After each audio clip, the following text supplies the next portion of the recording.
Yeah. I mean, I'm trying to tell you, Bob. Yeah. Second round. He's a lock. Sam LaPorta, tight end number 1, bro. I don't know what you're watching. Bob, if you're not watching, I can't do anything about it.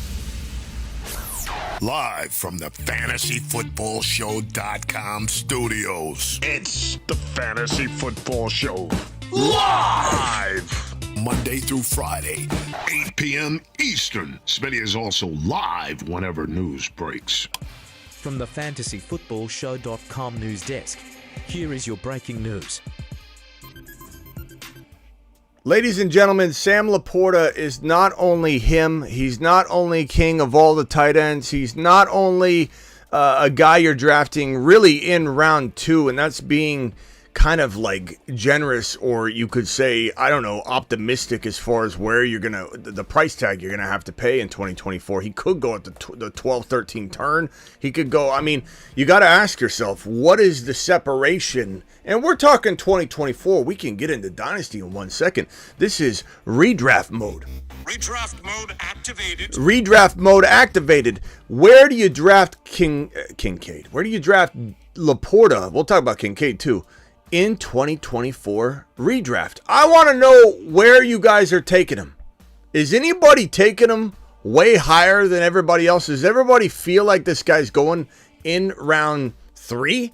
Does he go at 15 overall? Does he go at 19? Is anybody saying, look, he's not Kelsey. He doesn't have the separation factor, the ability to separate himself from the field to be even worth a second round pick? I'm curious to know where you all have him, because it's an important conversation. He's tight end 1. Previously, tight end 1 would go in the first round because the difference was so crazy between Kelsey and the rest of the field. Kelsey would go in this territory. This is where Kelsey used to live. He was tight end 1. Now we have a tight end 1 that it's clear as day LaPorta. What is the difference between McBride and potentially where Kincaid can be, potentially where you got a guy like Bowers could be even as a rookie? I mean, look what Kincaid just did as a rookie. Are we now talking about round 3, even though it's tight end number 1 because the field is too close to him? Or is there a potential that I keep saying Kincaid, that LaPorta gets so much better next year? He's a rookie. Like, what if LaPorta does jump into that Kelsey-esque kind of distance between everybody else? It's possible. I don't think anybody should ever pay that. I'm just curious. I don't believe first round is where anybody should be taking him. I have heard a lot of crazy rankings for him. Never pay for a tight end. Round 3 to 4, you're dreaming, Silva, if you think you're getting him in round 4. Absolute pipe dream. There's no way you're getting him round 4. I think you probably see him here in the top of 3 for a lot of smart people. And I think here for a lot of people that like to dominate the tight end position and come away with a super big positional advantage. But I would love to know if anybody's got him. Throw your number out. Round what? LaPorta.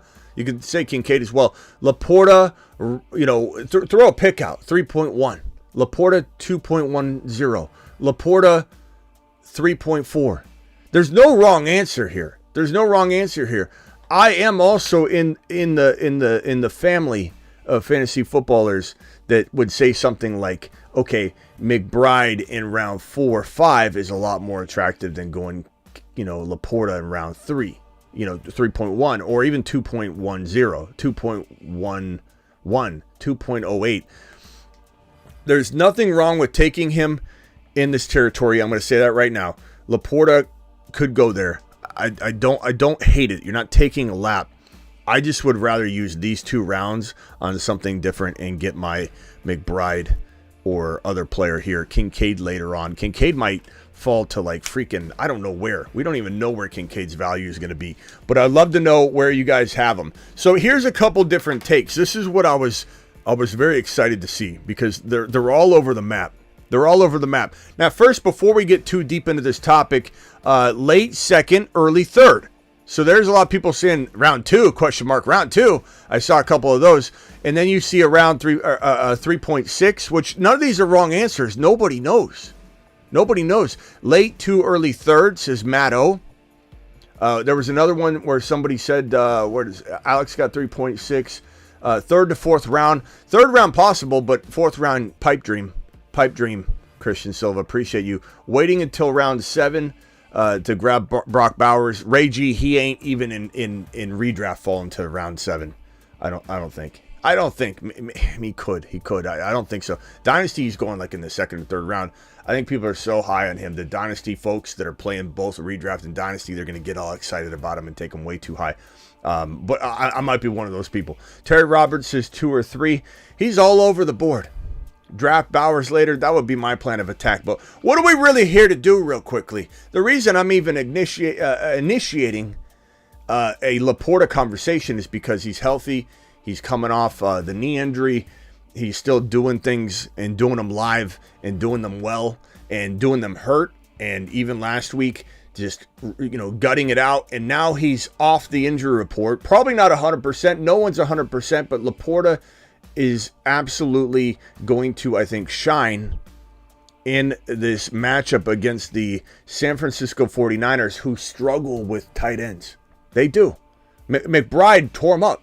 In fact, my boy Raj called me during the game, or texted me during the game, and said, Smitty, we got no answer for McBride. This guy's unstoppable. We have no answer. We have no solution. McBride's tearing us up. There's a real opportunity that LaPorta has a monster game. And then that increases his value. And the likelihood, and the reason this is such a relevant topic, Smitty, why are we talking about LaPorta right now? We got the playoffs going on. What's this all have to do with? I'm always trying to think 8,000 steps ahead and connect all these different layers that are like a spider web. And one pulls the other thing because they're all kind of connected from one web to another, and when you tug on one end of it, it's going to move everything else.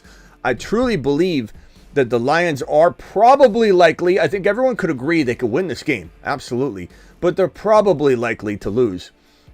And if LaPorta ends his NFL playoff debut, his rookie season, his playoff debut, this magical year for the Detroit Lions, he ends it on a high note against a very nice matchup, finally healthy. What do you think happens to his value? If he was, let's say, in redraft, we're talking LaPorta here. If LaPorta was potentially, these are all good votes. I'm going to put them all right here. These are all fantastic votes. I wonder if by the end of this show, if it'll change or move up or down. But if we're saying right here, this is round 3, this is round 2, this is round 1.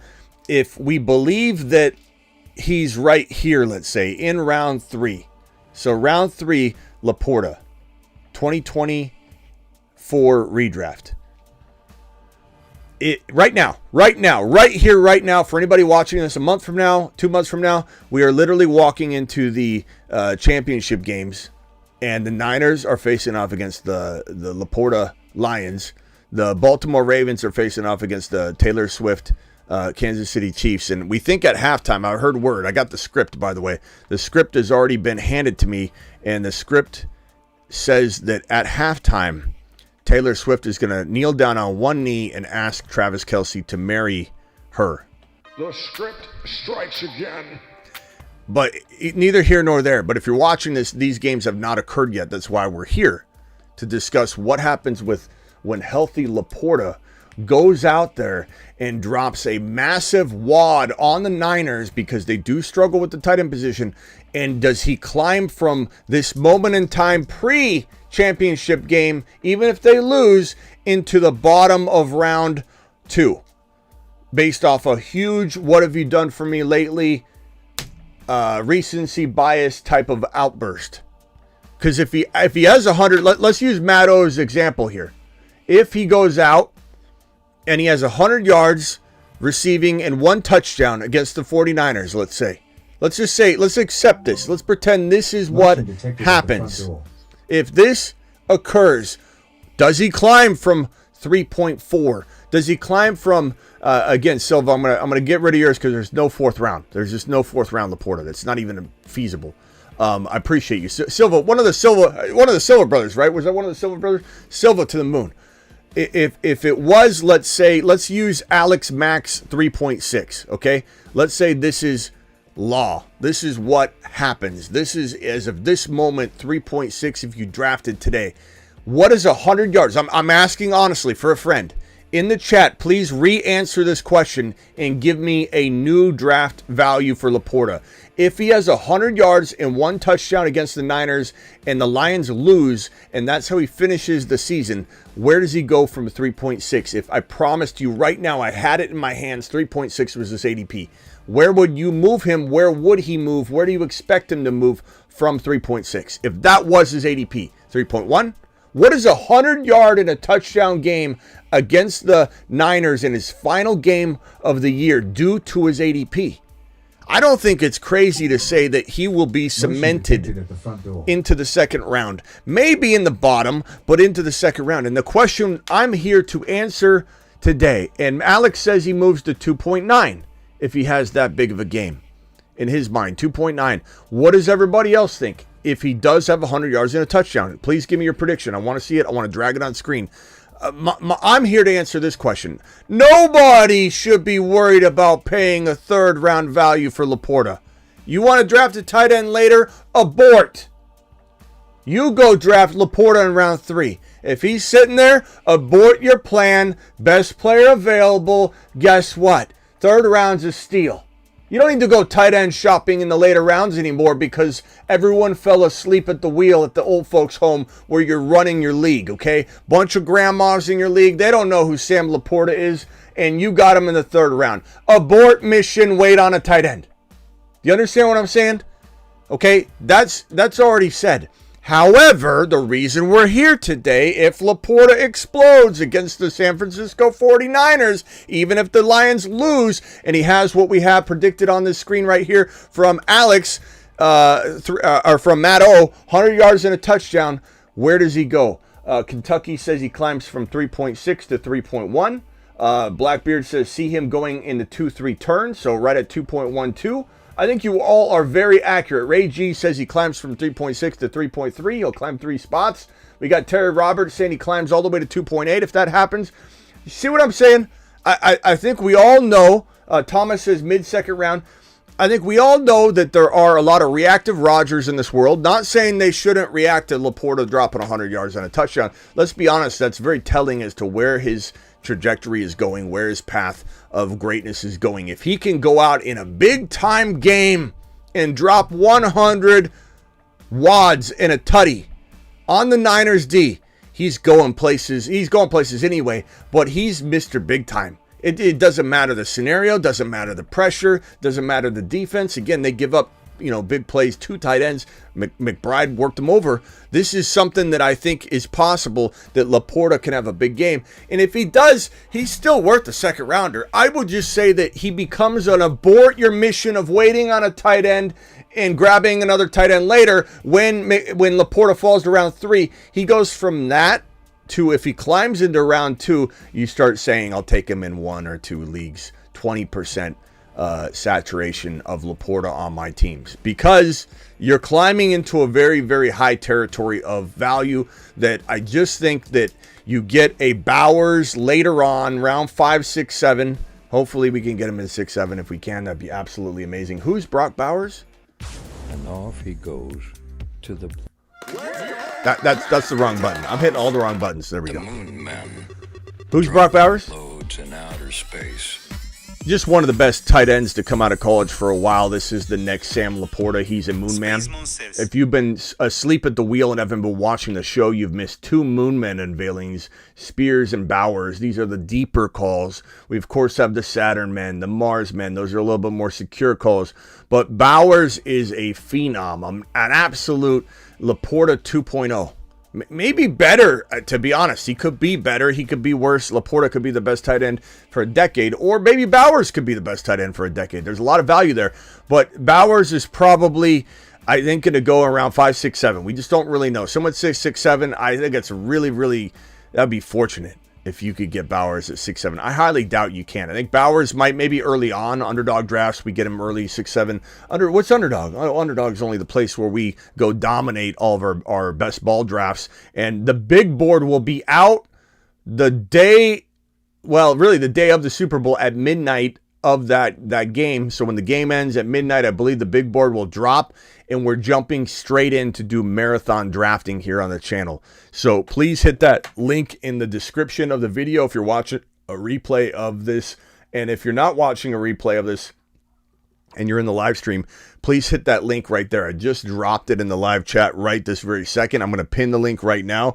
Please click that Underdog Fantasy link and get ready to draft with me during the evenings, not only for that big board draft in that marathon, but we're doing pick'ems for the upcoming games. Every round of the playoffs, we do drafts for that round. So you're building a fantasy team for the conference championship. You're building a fantasy team during Super Bowl week for the 2 remaining teams, and there'll be contests involved in that. There'll probably be, I don't know if they'll do a 3-man contest with the 2 quarterbacks, and you got to decide, like, you're going backup quarterback with McCaffrey, or you drafting one of the, I don't know how they're going to do that, if they're going to cut it down to 2-man drafts and then you're in one big pool together. But bottom line is there's 100,000 reasons to click that link now, because we'll be doing all kinds of stuff now, not just on Super Bowl Sunday at midnight when we draft. But I venture to say, why I even went that direction was to say, I venture to say Bowers probably goes maybe 5, 6, 7, maybe 6, 7 on underdog big board early drafts, because he's a rookie. No one knows where he's landing. The moment Bowers lands, let's say he lands in the most ideal spot known to man, the LA Chargers. Let's say this man is an LA Charger. Brock Bowers, Moon Man. The Moon Man. Dropping loads in outer space. Moon Man extraordinaire. Brock Bowers becomes the number 1 weapon for Herbert and Harbaugh's system. Then bets are off. He's a 5th round pick probably in redraft, and he starts going so high in Dynasty. I don't even know where to begin to predict where he goes. But LaPorta's off the injury report. Fantastic news. LaPorta's healthy, ready to go. So on Underdog, draft him in your conference championship drafts with confidence. He'll be good to go. He was good to go anyway, but to have this news makes it exciting. So hit that link in the live chat. Let me pin the link right now in the live chat. I'll drop it one more time. Underdog Fantasy, promo code Smitty. I'll pin the said link right this very second so you guys can all get signed up, and that way you can jump into all kinds of good stuff. Perps dropping I pinned the message, so the Underdog link is pinned in the live chat. Perps dropping 20 gifted memberships. Perps, you absolute monster. You're going to Saturn. Perps is the man. If you got a gifted membership from Perps right now, please drop him a thank you. An eggplant emoji, a thank you, a heart, a fire emoji, whatever you feel is the way you want to express your gratitude to Perps for dropping gifted memberships and one that you got. Please let him know how you feel. LaPorta to the moon. LaPorta, go have a day. LaPorta, go have a day. LaPorta's an absolute monster. Okay, so that's that piece of news out of the way. We did some news on Rumble. The Rumble shows are always going to be slightly different. They're not going to be regurgitated content. Definitely going to get a ton of value out of watching all the channels that I have. The Dynasty channel, the Rumble channel, and this main YouTube channel. I've got 3 main channels. The Rumble link is right here if anybody wants to subscribe to my Rumble show. My Rumble show is pretty much daily. This show is definitely daily. The YouTube show, the main YouTube channel, this one you're watching right now, we're definitely daily. We're Monday through Friday, 8 p.m. Eastern, every Monday through Friday. We're also live graveyard shift. We're also live whenever news breaks. Nothing's getting dialed back on this main YouTube channel, but if you're missing out on my Rumble channel, as we grow that bad boy, it's different content. It's all unique content exclusively to Rumble. So you're missing out on brand new content you'll never see anywhere else. It's only on Rumble. So go subscribe or follow me on Rumble. We got, how many people we got in here? We got 80 to 100 people. Hit that thumb up button. Only 33 people have punched the thumb up button. LaPorta is good to go for this game. Deebo Samuel is also good to go. According to Kyle Shanahan, he was a full-go in practice and will be in playing in the NFC Championship game against the Detroit Lions. So expect Deebo to be a great play on Underdog as well. Promo code Smitty. Link is pinned in the live chat. You can draft this man with confidence that he'll do well for you. Now, the Detroit Lions will probably try and shut down the run and Christian McCaffrey, so I do expect Deebo to get utilized a ton, especially on little short passes. That's the way for the Niners to maybe run against the Detroit Lions in a way that's in form of a pass. Short behind the line of scrimmage or at the line of scrimmage passes to Deebo Samuel, screens, and a pick or two. So Deebo's going to get a lot of work, I think, a lot of yak yards, a lot of potential. Banged up, yeah. I don't think he's fully healthy, but I think he's going to give it a go. Now the Niners have got to be hopeful that, and they need him to win this game, really. The Detroit Lions are playing tough. If they get him hurt, though, they're going to need him more for this game. It's catch-22. You play him here, you get him injured for this game, or he's a little bit beat up, then you really get hurt, because this team right here, the Baltimore Ravens, has your number. And I know that the NFL wants Taylor Swift in the Super Bowl, but I think that the quarterback and mixed with the defense wins championships when the quarterback matches every other quarterback on the board.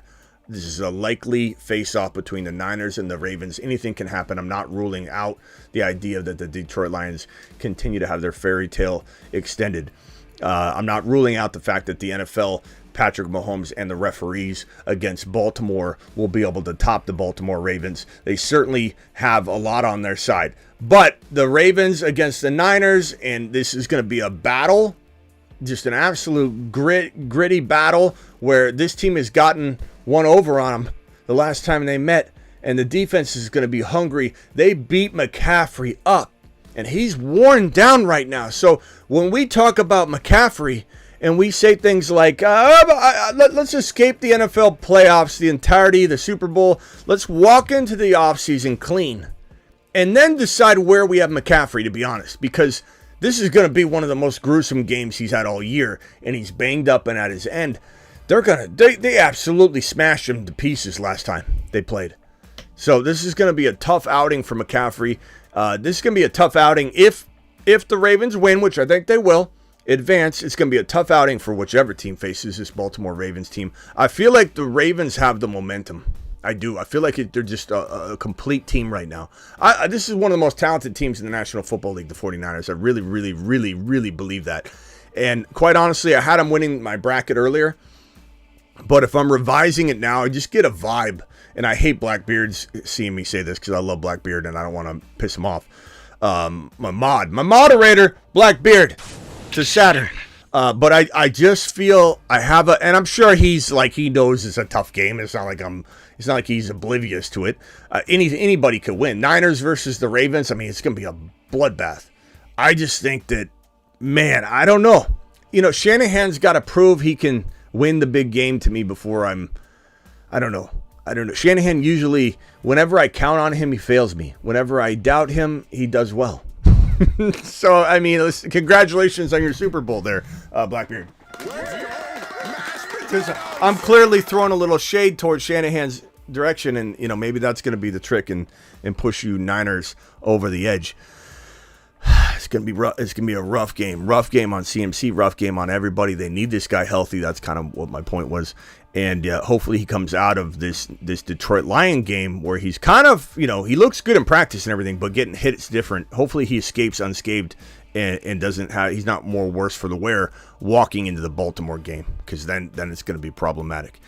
So anyway, there's a piece of bad news, but not necessarily totally. We don't know that he's out or anything, but Isaiah Pacheco is questionable with an ankle and toe. The toe is clearly going to hamper him. He goes up against a very, very hungry and tough Detroit Lion run D that's going to say, Pacheco, do your worst. And he will try. Pacheco will literally, no matter what, unless you take him off the field on a stretcher, he's going to go back out there and run his hardest on every play. So Pacheco, we love Pacheco. He was a moon man extraordinaire. We love this man, Pacheco. He did it, and he did it live.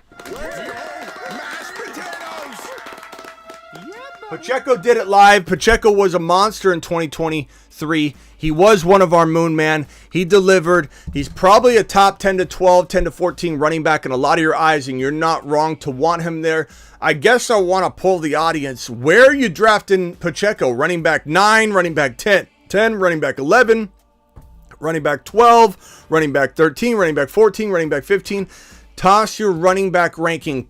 List the name Pacheco and running back what? I'm going to drag your answers on screen. Let's pull the audience. Let's see where you have Pacheco.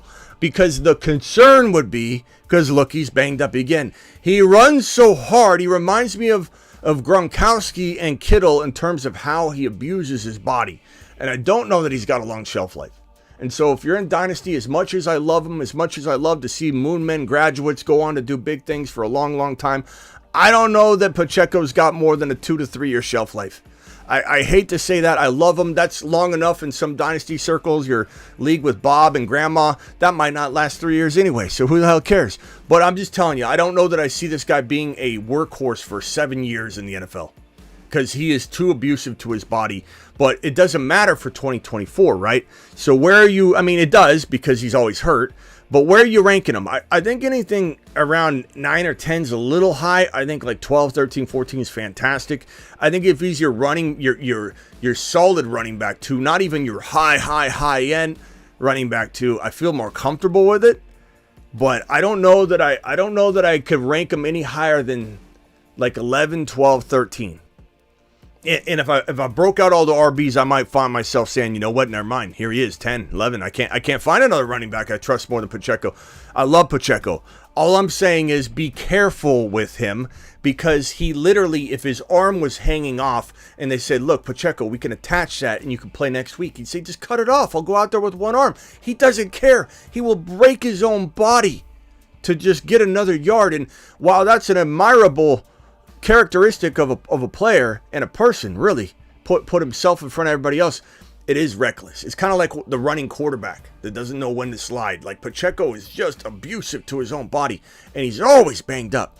It's going to be a tough go anyway against this team, and he's banged up. So I'd say that I love Pacheco. I do, and I would draft him in Underdog Fantasy. Promo code Smitty, link pinned in the live chat, link in the description of the video. Code Smitty gets you, and the links get you double up to $100 in your first deposit. Would I draft this man Pacheco in a week or a conference champion, NFC, AFC conference championship fantasy contest where it's just the championship games, it's the 4 teams involved? Would I draft him in this championship week fantasy football contest? You bet your bottom dollar I would. You bet your bottom dollar I want him in at least one league. Would I draft him in, if I did 10 of them, all 10 of them? Hell no. Would I draft him in 5 of them? Probably not. Probably like 2 or 3, 20%. My 20% rule for a very risky player seems to apply pretty well here because he's banged up and he's going up against the Lions that are going to try and chop his legs off. Okay, so very, very, very, very tough play this week, no matter how you spin it. Perps with a $20 hauler. Perps with a $20 hauler. DeBolt with a $20 hauler. All pretty much at the same time, you absolute monsters. Let's go. Alert. Super chat alert.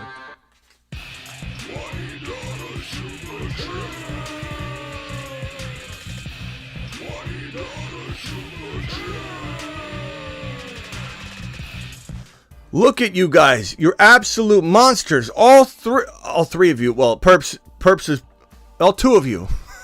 Perps dropping wads. Where am I at? What screen am I at where I have that? Where is it? Is it here? Is it here? Is it here? No, there it was. It was right here.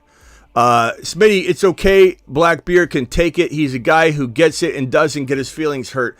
It's so funny that Perps will literally he's such a monster. Gifted memberships to everybody in here. I hope you dropped your eggplant emoji or your heart or your whatever to show gratitude to this man for dropping 20 gifted memberships a minute ago. But then after that, he just wants to have a conversation with Perps. It drops the $20 hauler because he's an absolute gem. To Saturn. And then Perps also says, yeah, chat, listen to Terry and Blackbeard. Do it live, please. Hit the thumbs up button. Do it for our fearless leader. Smitty is putting in beat a ball, book it. Beat a ball comes from Ron Navy. I think he was trying to say best ball in an angry post one time in the chat, and he kept calling best ball beat a ball because his autocorrect kept making it say beat a ball. So now we make fun of that. Beat a ball reference. $20 holler from Perps. He gets 2 dances. Alert. Super chat alert.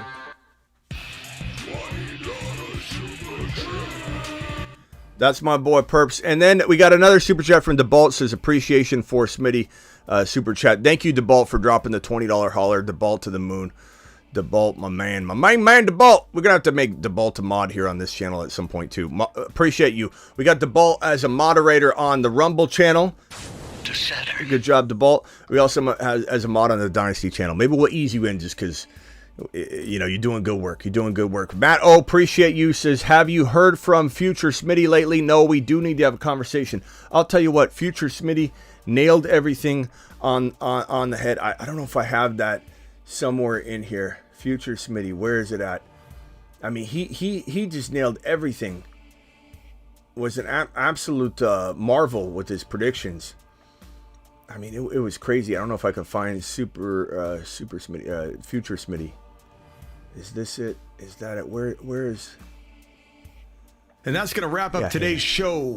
Whoa, it's me. Hey, Smitty, it's me from the future. I'm calling you from 2024. Whoa. Hey, I'm tripping out here. This is like in Calm down. Hold on. August or listen to me. July? Okay, take the higher on Jahmyr Gibbs, 580 yards rushing. I'm telling you, Underdog is the best place to play fantasy football in 2024, let alone back in 2023.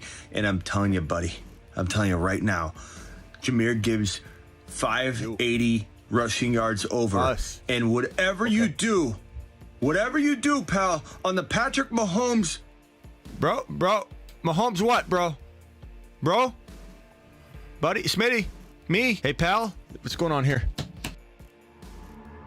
Higher, lower on season rushing lines and passing yards and passing touchdowns. Go do the higher lows. They're phenomenal. And we draft Thursday, Friday, Saturday, and sometimes Sunday on Underdog. The link is in my bio on Instagram. The link is also in the description of almost every video. Underdog will match up to $100 dollar for dollar on your first deposit. So use the link. Get that $100 dollar for dollar bonus match, baby. Or use code Smitty. Draft with me Thursday, Friday, Saturday, and sometimes Sunday. Go prepare. Sign up now so you're not trying to do it last second. And go play a higher low. Jahmyr Gibbs, 580. I don't know how long that one's going to stay up there. Do I draft Mahomes or don't I? I mean, we did that in August, I think, or July or June, or maybe earlier. Actually, it was a lot earlier. I think it might have been like June or July. But, I wish I would have known what I was saying when Future Smitty said Mahomes and froze. We'll get him back on the show very, very soon and see what's in store. Call your boy Lau with the $20 hauler. What a freaking monster, coming in strong. Thank you, Matt O, for the super chat, by the way. And call your boy Loud, dropping a $20 holler. What a freaking monster. Let's go, bro. Alert. Super chat alert.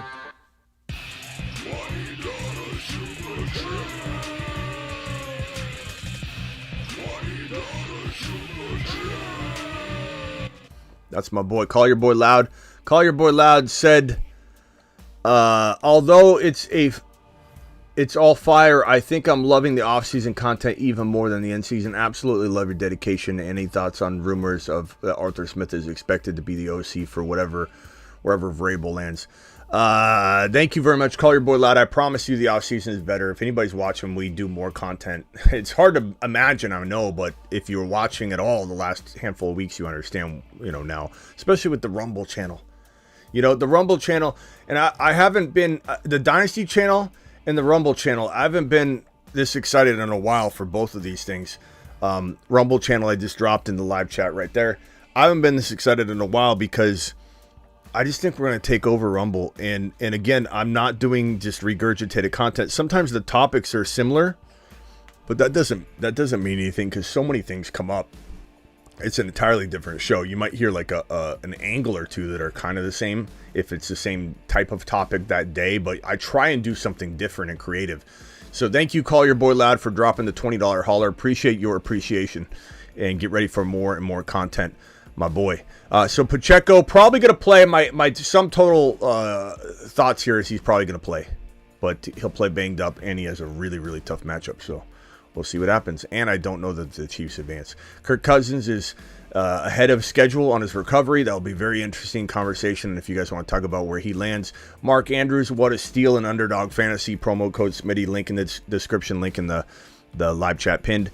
Coach Smitty. What an interesting player to draft on underdog right now, because he's kind of low. He's kind of, low hanging fruit, and you can get him, especially when you're drafting in like a draft that has 4 people in it or 3, and you can wait on a tight end and let everybody scoop up the other guys, and you can come in and get Mark Andrews, and it works out pretty well. So kind of an interesting approach, but he should be back, and that just bodes well for the team that I think is going to probably win it anyway at this point. A team I didn't have ranked, to win it all at the beginning of the playoffs, to be honest.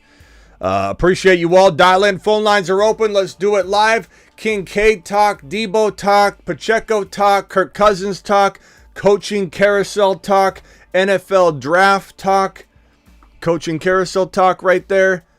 As you can see, we've got 2 spots left, Seattle and Washington. We've got Raheem Morris in Atlanta. We've got Harbaugh in LA. We've got Canales in Carolina. We got Callahan in Tennessee, Mayo in New England, and Pierce in Las Vegas. Pierce is really, because he was interim, we put him there. Like where McCarthy, didn't get fired. So, Sirianni didn't get fired. So we didn't put them on the board. But I felt like Las Vegas deserved to be on here because they were in a true coaching search.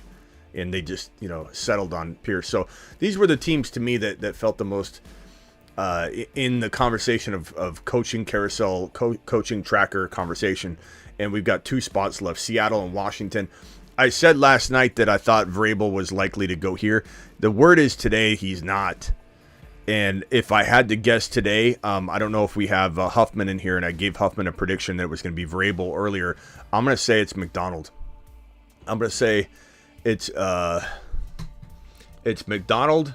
I think they, obviously wait until after everything's decided or whatever. But I think McDonald is potentially the next head coach of, let me hit the coaching tracker board.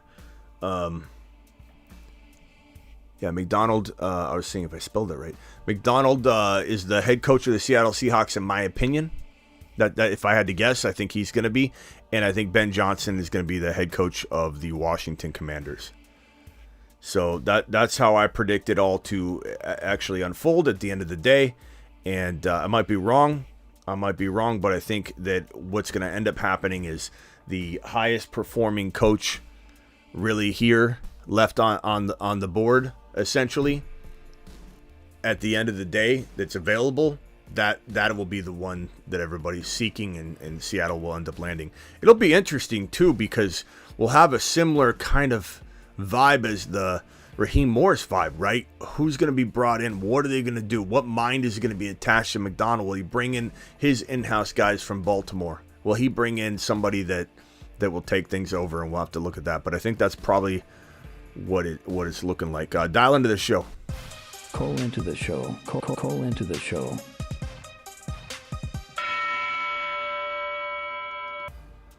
Dial into the show. We'll talk about whatever you want. I don't know how long we'll be here today. We've been live for already 40 minutes. We'll definitely go about an hour at least, but we may not go a 2 or 3 hour show because we'll probably be back on the Dynasty channel tonight. And if I can, I'll be back to do live drafts, Underdog Fantasy, promo code Smitty right here. Everybody right here. So dial into the show if you want to get on here and talk a little foosball. Hit me with it. Appreciate all you. Belichick and Vrabel start expansion team. So, want me to tell you the rumor that's going around right now? Bill Belichick will be the Kansas City Chief coach after Reed retires after one more season. So that's one of the rumors that's out there. I'm not saying it'll be true, but that's what people are saying in a lot of circles right now. But everybody's trying to predict everything. Michael CPA celebrating his 19-month membership. Appreciate you, my boy. Gifted memberships from Perps like crazy. Thank you very much. Perps with 20 gifted memberships, says Blackbeard. Blackbeard just celebrating Perps' glory. Perps is such a maniac, a monster. We got Left Behind Times, gifted a membership from Perps. I'm just going through everybody's messages. Thomas says, best content there.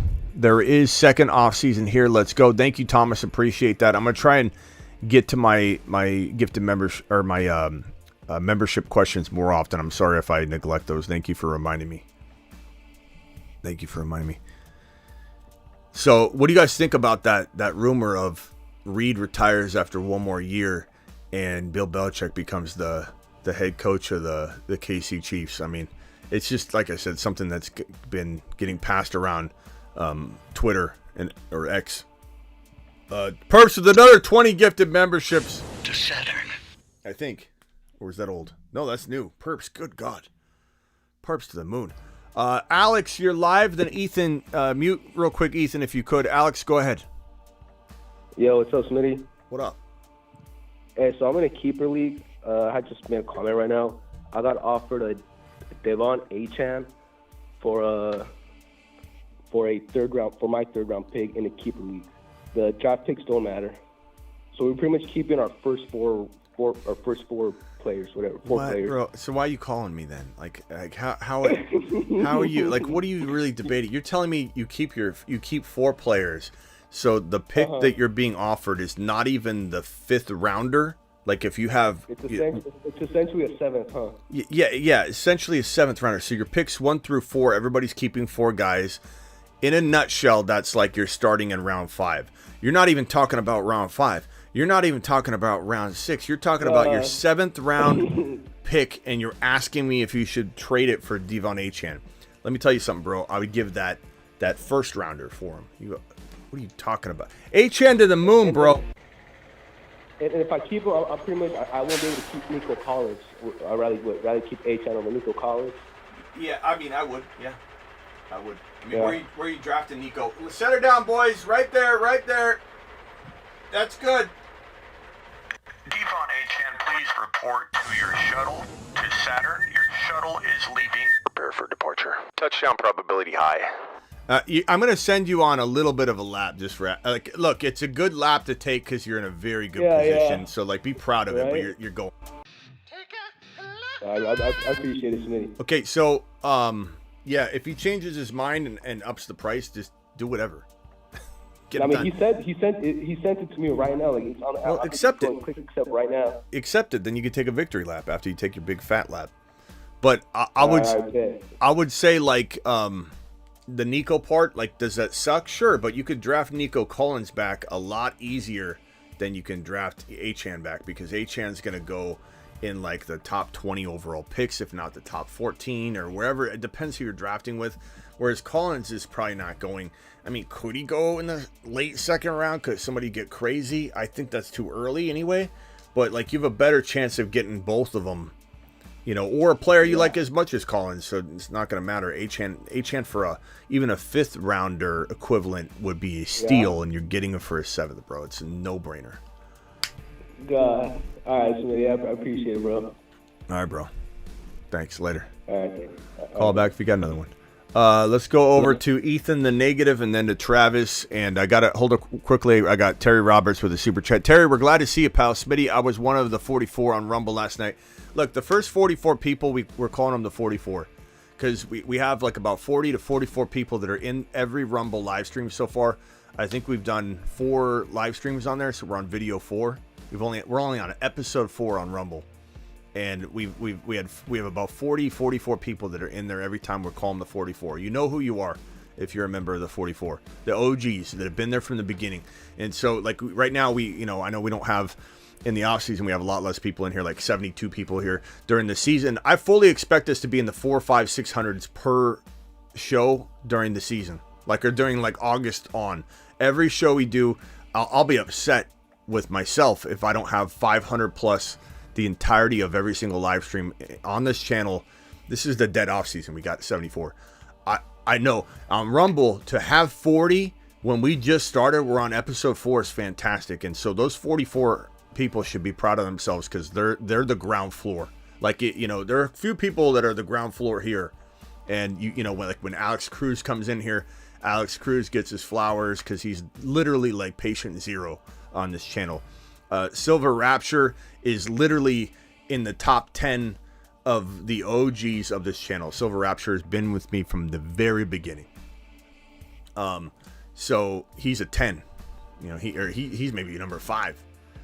But Thanks to the 44 on Rumble, and I want all of you to be a part of the Rumble show. Thank you, Terry. Appreciate you. Terry to the moon. All right, go ahead, Ethan. I'm sorry. I forgot you were there. Smitty, I was thinking about what Travis said about Morris with the 2 years. And it's going to be it's harder than like the situation LaFleur walked into with Rodgers. But for quarterback, they got 3 options. They could go Russell Wilson, who he did come in better shape this year, but I mean, it's eventually, you know, the wheels are going to fall off. You know, it's an older veteran. They could go the draft, which, you know, I don't know anything about, you know, Michael Penix Jr. I don't watch college because otherwise my wife would probably leave me. You know what I mean? But I think go for Fields. Do some kind of conditional deal. Is this the first show you've watched in a while? Because you think you're right. I know you like Penix Jr., but like no. I haven't seen him. No. You know what I mean? I'm just saying I don't know if he's good. Or no, I'm just saying we talk about these all the time. I'm not saying you're wrong. I'm saying that, like, yeah, of course it's Fields or it's Russell Wilson. Maybe Cousins is even in this conversation too, or it's a rookie. Like, those are the 3 options. But we talk about that like almost every night. So that's what I'm saying. You come in here like I'm like as if we haven't heard this. I'd say go Fields. I mean, what would Fields probably cost?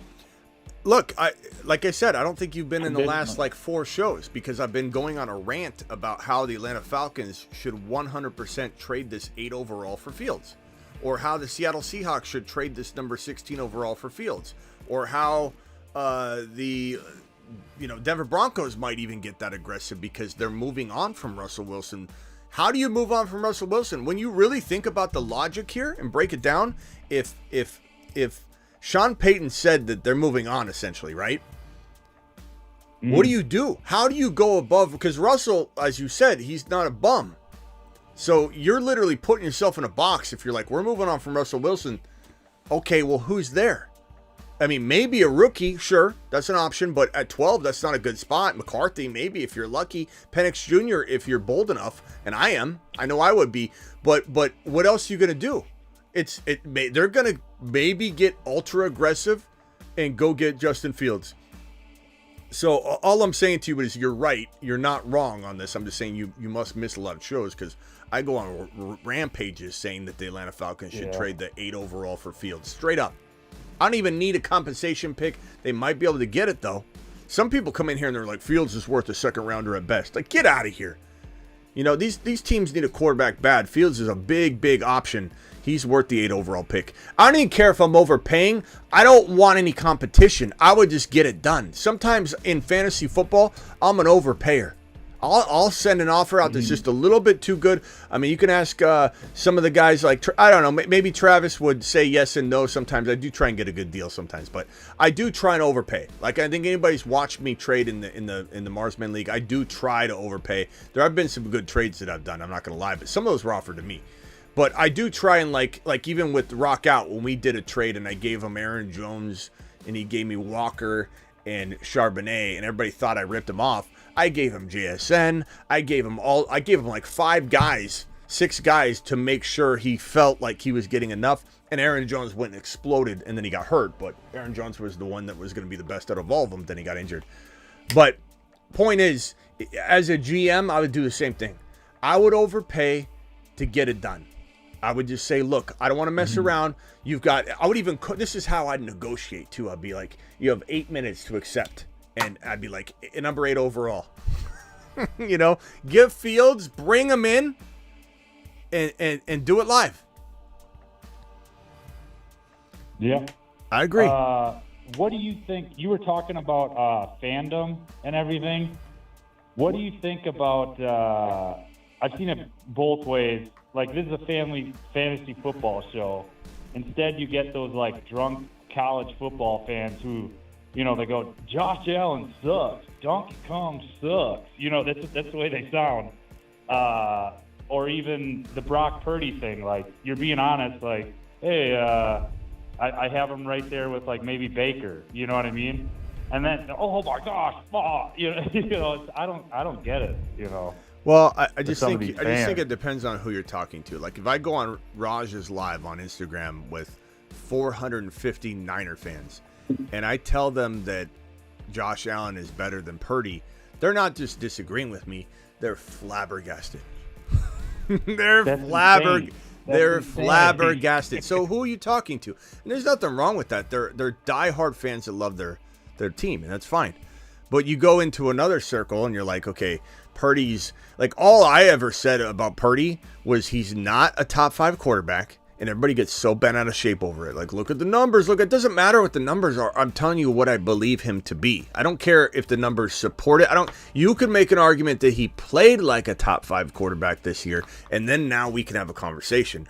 But when you say, is he for the future a top 5 quarterback, I could give 2 shots whether he played like one or not this year, because next year is going to be different. He almost folded in that last contest against the Green Bay Packers, and had he not had a successful drive, I'm not saying he's garbage. I'm not. I'm telling you, Brock Purdy to me is a top 10 quarterback. That's a nice accolade from your boy Smitty. I'm not crapping on him at all, but he's not Josh Allen. He'll never be Josh Allen. He'll never be Jalen Hurts, and that one stings so bad because a Niner fan goes, oh my God, you don't watch football, do you? Jalen Hurts was already figured out. They put him, they dismantled him, put him back in the box, and sent him back to college. He's done. He's absolutely done. He's figured out. It's just, it depends who you talk to, bro. It depends who you talk to. If I'm a GM and I'm starting a team today and I have no players on my team, it's not about fit. Shanahan, McCaffrey, it's not about fit. And I'm building a team from scratch. And you say, do you want Purdy or Hurts? I say, give me Hurts now. Do you want Josh Allen? Do you want Mahomes? Of course. What are we, an idiot? Like Mahomes for sure. Do you want AR5? Look, you could start debating there, but I take AR5, and there's nothing wrong with that. And I think an astute person that's not connected to one specific team and has the fandom infecting their thinking will also go, I get it. But no, not a person of a fan of a team. They're gonna be like, what? Oh my God, AR5? Are you kidding me? Didn't you see what we're in the NFC Championship game? And it's like, I'm not talking about the NFC Championship game 2023/2024. I'm talking about building a team from scratch. I don't want Brock Purdy over Anthony Richardson. I'm sorry. Well, luckily they're not handling the money, because the list goes on and on of, you got Don Mikowski, Eric Kramer, 107-year-old Randall Cunningham. What you going to pay those guys, money because they put up MVP numbers like Scott Mitchell for the Lions? I mean, it's just like, people, be realistic. It's a great I'll just tell, bro. He's a good quarterback. I'm not throwing anybody under the bus because I don't like when people do that, but I'm just telling you, you'd be shocked at some of the people I talk to in the Niner fan base that are up and down every week, and they act like he's great, and then, shit hits the fan for a half a quarter, and they're like, oh man, he is folding, and then it's back to he's the best. It's like, what it reminds me of? Half of the Niner fan base was vicious against Deebo Samuel when he held out. Oh, let him go. He's trash. Trade him. Get rid of him. Now he's everybody's savior again. Like, it's fandom, and I appreciate it. I understand it, but I know what time it is. And I especially love it when a Niner fan or somebody thinks I'm trashing Purdy. I'm not. I just called him he's a top 10 to 12 quarterback. I know that 12 probably pissed off a lot of people too. They're like, what? He just took away 2 spots? Yeah, he's top 10 to 12 to me. Top 10 to 12. That is very respectable. And I know it pisses off a lot of people, but I'm not crapping on Purdy. I'm not calling him garbage. Jimmy G was garbage, and I was right on that. Jimmy G was garbage. He's not a top 32 quarterback. You know what Niner fans said to me? Niner fans said to me, you're crazy if you think Jimmy G's not a starting quarterback in the National Football League. He's not number 32. And he's not. He wasn't. I was right. Purdy is definitely in the top 10 to 12. Like, he's a good quarterback. But that's where he is right now. If you took Purdy out and put him in Carolina right now with no support, he would fold like a chair. It is what it is. That doesn't mean he's a bad quarterback, but I'm just saying he is not invincible. He is Brock Purdy. He is who he is. He's in an amazing offense. You can't separate situation from player. He is a top 10 to 12 quarterback.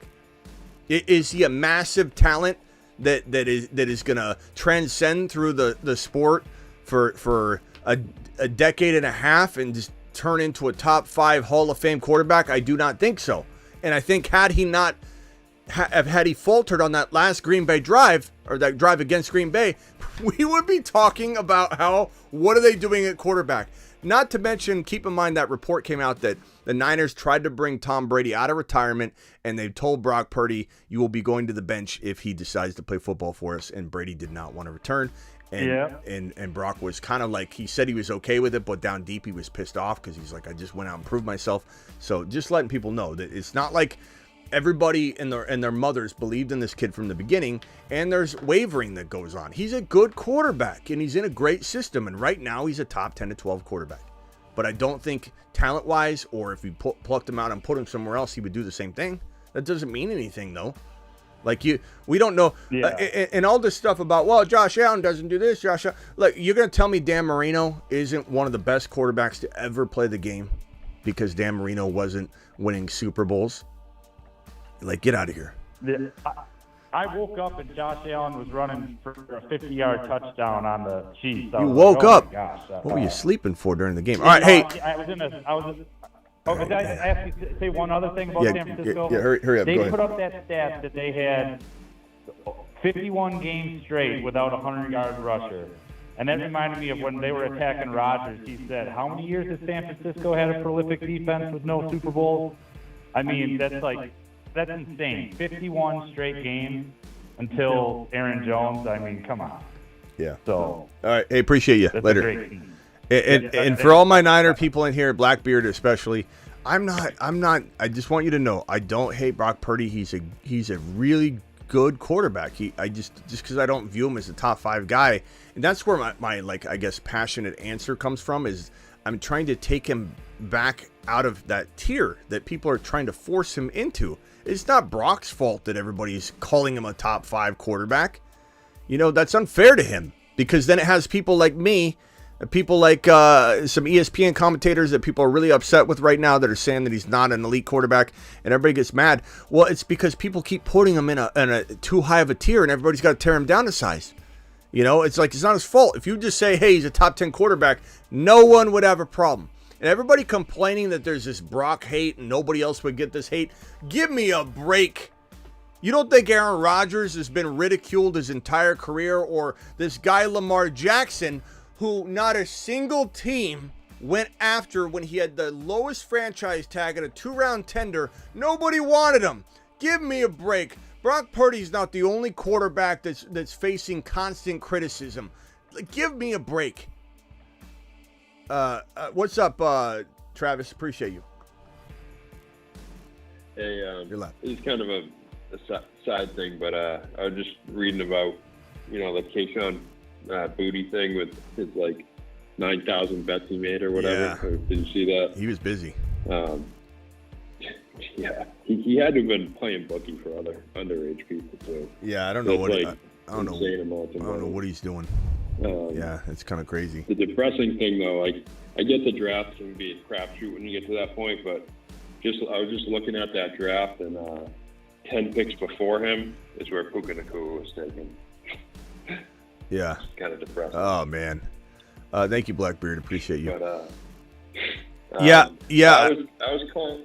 Go ahead. No, go ahead. I was just saying, Puka Nacua was he wasn't that hard to see coming as a good player. Like, even when he got drafted, we had a lot. We talked about him a lot from a best ball perspective. I know everyone thinks so. I didn't like him. I loved him in the offseason from a very late best ball perspective. And then I admit, coming off of week 1, I didn't think he would sustain what he was doing coming out of week 1. And I quickly adjusted and adapted. I even put him on an angle, peeking out for a couple weeks just to pay my dues for doubting him coming out of week 1.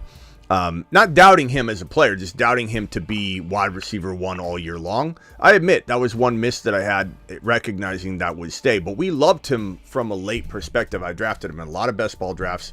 I had him on one of those teams that I did fairly well with and finished pretty good. I think it was the one where I was at 60th or whatever. But Puka Nacua is, he was a great talent, like, coming out. There was a lot of people hyped on him. There's always Puka Nacua comments in the chat, and we would say, hey, take Puka Nacua at the end of the draft. He was a great late draft steal.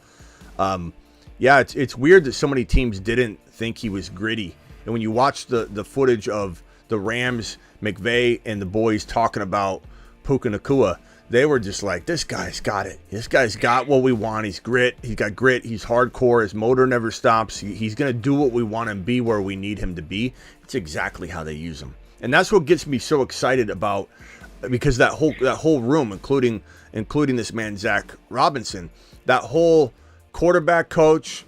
I know Raheem Morris, is a part of all that, but he's, defensive coordinator, but he has worked with offenses. It's not like he doesn't know what he's doing with it, but I'm excited about what I think if Zach Robinson does become the OC in Atlanta, which I think is near a foregone conclusion, but we'll find out. I'm so excited about Drake London, because Drake London's going to be this man, Zach Robinson's Puka Nacua. Drake London to the moon. Drake London to the moon. I hope he goes there. I mean, as much as I'd like to have him with the Patriots or whatever, the Patriots have to rebuild anyway, so. That was actually the other thing I was calling on to ask you, because I don't know much about him, and I know we have some Lions fans that probably know about him.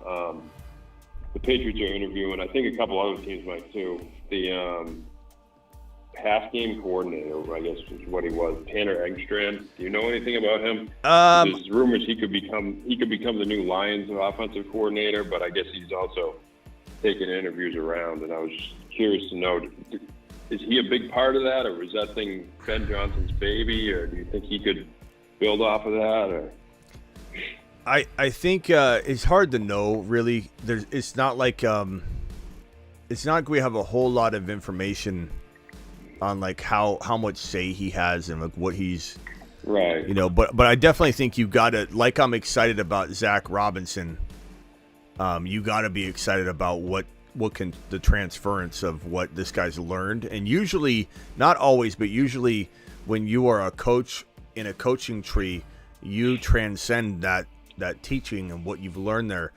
Sometimes coaches go to a place like that to learn because they respect and want to learn that craft. It's not like you in other jobs and workplaces where you just go and you're like, the whole time you're there, you totally disagree, you want to do a different thing. You probably wouldn't be a fit for you. Probably go somewhere else. So like, that's why coaching trees, a lot of times you see it all transcend from one coach, and it just kind of rebirth of the thinking and, some different thinking.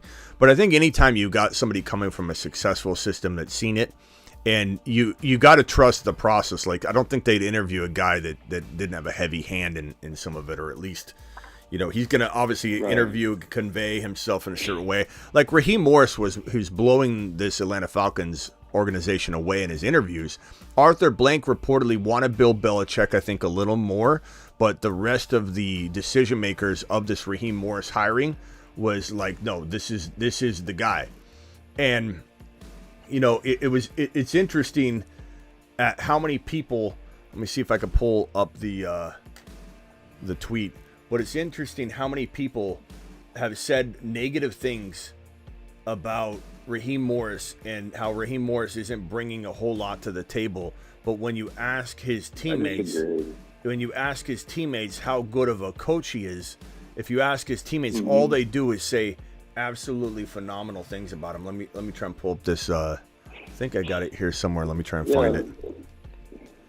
A lot of guys struggle their first time around coaching too. People forget that a lot of guys, it takes them one time around to get a hold of things, and sometimes they're not in quite the right place. Some other guys are just good coordinators, and that's what it ends up being. But I don't see any reason why he doesn't deserve a shot. I mean, he's definitely paid his dues, and everyone likes him, like you said. Everybody running their mouth about how he is a bad hire, he's got a bad track record, Like Jalen Ramsey, this guy's been in LA for the 3 years. He's had much success there, and Jalen Ramsey and this entire organization went to bat for him and said, and Jalen Ramsey said the Falcons got one of, if not the best coach in the NFL for real. And I'm not saying that there's not some blindness to that. He's got a little bit of blinders on for him, but it goes a long way. And when you hear the reports that the Rams organization or all these coaches, McVay, everybody, literally went to bat for him. They didn't just give him a good review or recommendation. They actually went to bat and helped make it happen. They said, you are getting somebody that it's his time. And everybody that acts like just because he failed with the Bucs means he can't come around and do it again. You got that's closed-minded.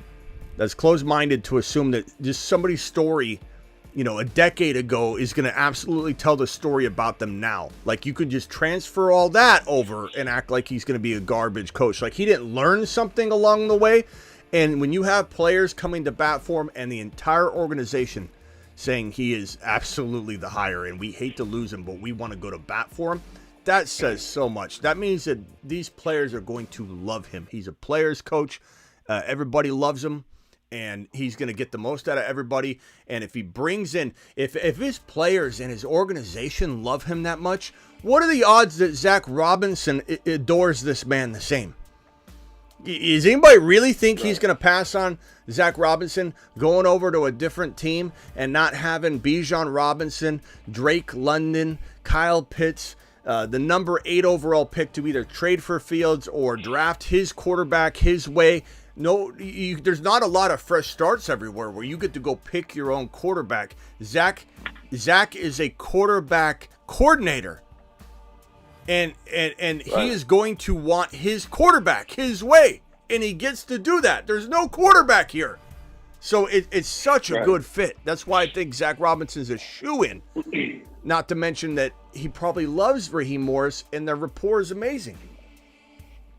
Well, and it's like, if you look at it, He was in Tampa from 2009 to 2011. That's 14 years ago. And he was 33 when he got the head coaching job. That's young. Perps, I think he's like 46 or 47 now. Perps with a $20 holler. Alert. Super chat alert. Perps, I'm sorry about the delay on that one. I put it up on screen and I forgot. Perps says, chat, we need to do better. Smash it for your boy. Please hit the thumb up button. Thank you, Perps. We got 73 to 80 people popping in and out. 63 thumbs up. Hit that button. Appreciate you, Perps. Thanks. Travis, what else you got? I'm probably going to call it a little short today just because we're going to come back and do a Dynasty live stream and try and do another main channel draft session on Underdog Fantasy, promo code Smitty. So guys, sign up now. The link's pinned in the live chat. Link's in the description of the video. The link inserts code Smitty for you. You could also insert code Smitty if you download the app on your own and you're not going to hit that link. They'll double your first deposit up to $100. Minimum, I think, is $10. So if you put in 10, they'll give you 10. So you'll have 20. And there's $3, $5 drafts. We're going to go have a blast. And where are you going to draft LaPorta? Anything else, Travis? Just in regards to fantasy, I wanted to ask you if, I know they could want to hold on to him because he's still young, but would you see Sam Howell having any value if he went somewhere else? Because, I mean, as much as he fell off at the end, he was a top 10 quarterback for half of the year. So is that just a flash in the pan, and you don't think he's got much of a ceiling? Or I don't know. I think he'd be better than Ritter it's hard to read for me.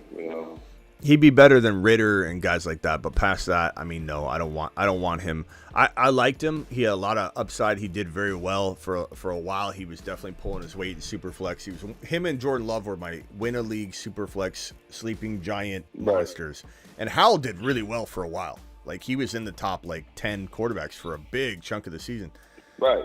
And, yeah, he did very, very well. But I think what ended up happening, in my mind at least, is he proved to be, I don't know, this is a bad example, but it's for some reason an example that sticks in my head is, he felt like Taysom Hill for tight ends, but for quarterbacks, just like he was good. When he's on the field, he's good. No, he's not going to go anywhere else and thrive necessarily. He's not going to become something amazing And when he's getting the opportunities, he's good. You know, and we've always loved Taysom Hill on this channel. I like Howell a lot. I just think he's never gonna be a long-term option anywhere. It could be, but I doubt it. He'd have to go to a really unique scenario. I could change my mind. Like, let's say Atlanta traded for him and he was their starting quarterback. Like, I could say to myself, look, he did well at times. So I could get behind it if somebody like Zach Robinson, QB coordinator for the Rams, potential new OC for the Falcons, if he saw something in him, and we already saw something in him, we did, and I think he delivered it, then I would maybe give it another look. You know what I mean? Like, I'm not willing to close the door, but I certainly wouldn't bet on it, is the best way I could describe it. Yeah, because I guess the bottom line was it was hard for me to tell, like, is this a guy who, you know, might be able to develop if he got a place that believes in him. Yeah, I just don't know if he showed quite enough for a place to believe in him. Like, I think him and O'Connell, stick him with good weapons. Yeah, you know, him and Aiden O'Connell in Las Vegas, they feel very similar. They're very decent quarterbacks for sure. Like, they'll have a long backup, you know, career if they stay in the league, if they want to play and be a backup. They got a lot of potential to be backup quarterback for a handful of years. Like, they're solid. You know, Aiden O'Connell's, you know, and even Aiden O'Connell might develop. He really could. And Howell could, but they both would need to be in ideal scenarios, and I don't know that either are currently, you know, and not to mention, as I've said before, I mean, this guy, Adam Peters, is such a marvel. This is my prediction. These are not, I'm going to move McDonald. I think McDonald's the new head coach at Seattle in a very short period of time. Johnson, I think, will be Washington. I think Peters is going after a monster.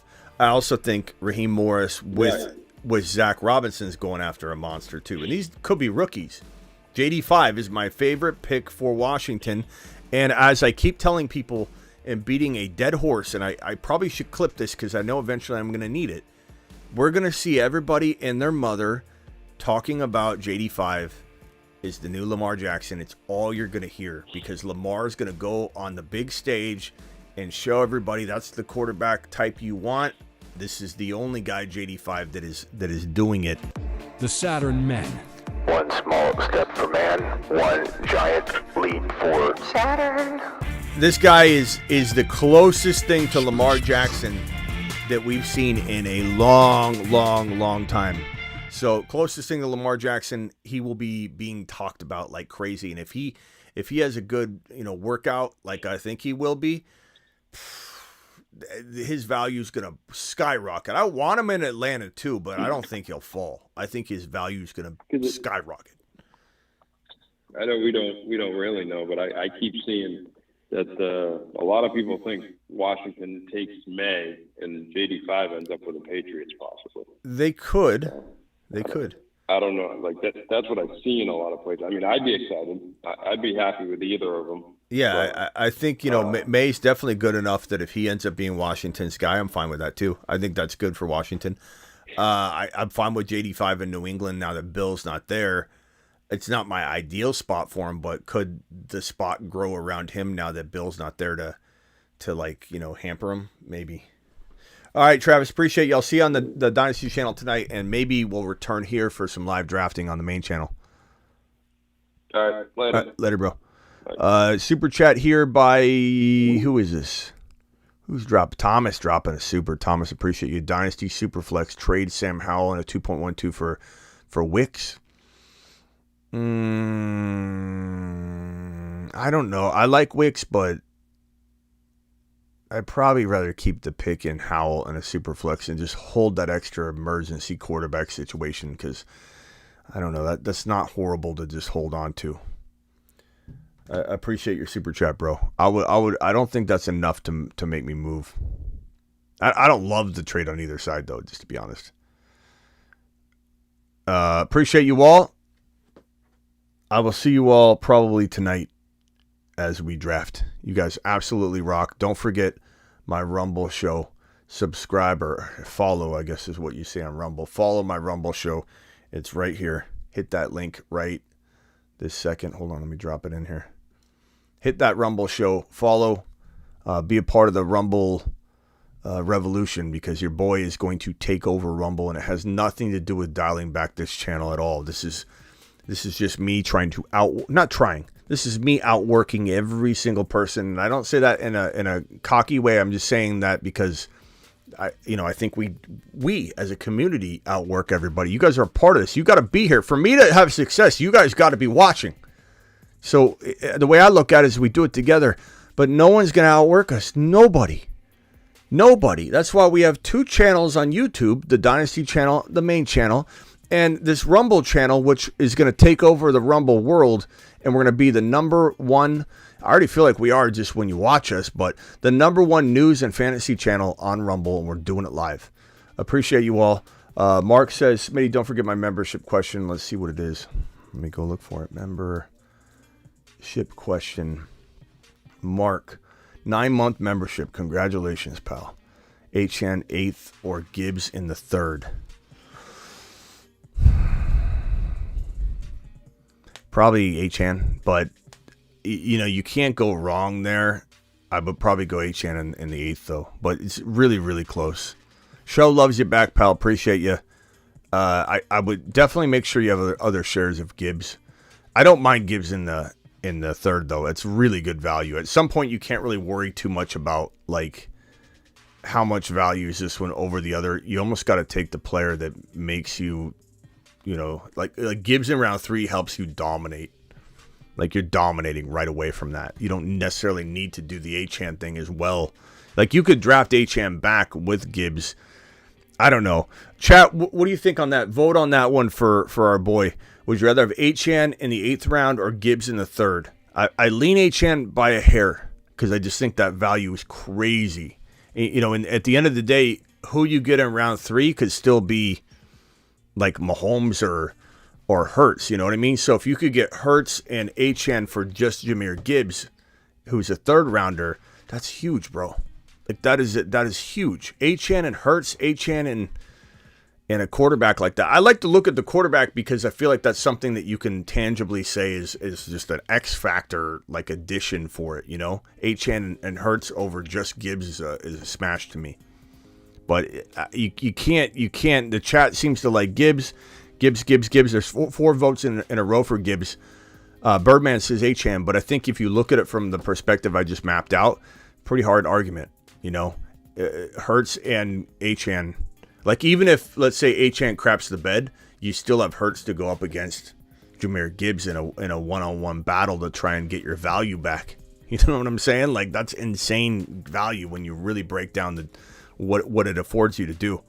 I'll see you all later.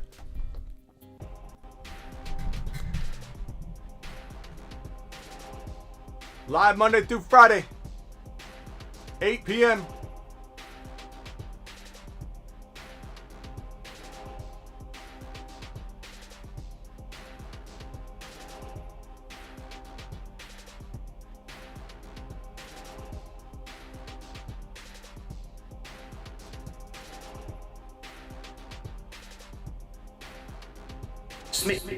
Smitty, you're not hearing me. I don't know a lot about fantasy football. I know everything about fantasy football. Woo! If you stop sending me these terrible fantasy football trade offers now, that will be the end of it. I will not look for you. I will not pursue you. But if you don't, I will look for you. I will find you. And I will tell the commissioner on you. See you all tonight. Again, we probably will go live on the main channel one more time. I'm hoping. I can't guarantee that, to do drafts, and then we'll be live on the Dynasty channel. We already did the Rumble show. Go watch the Rumble show. It is up. Deuces.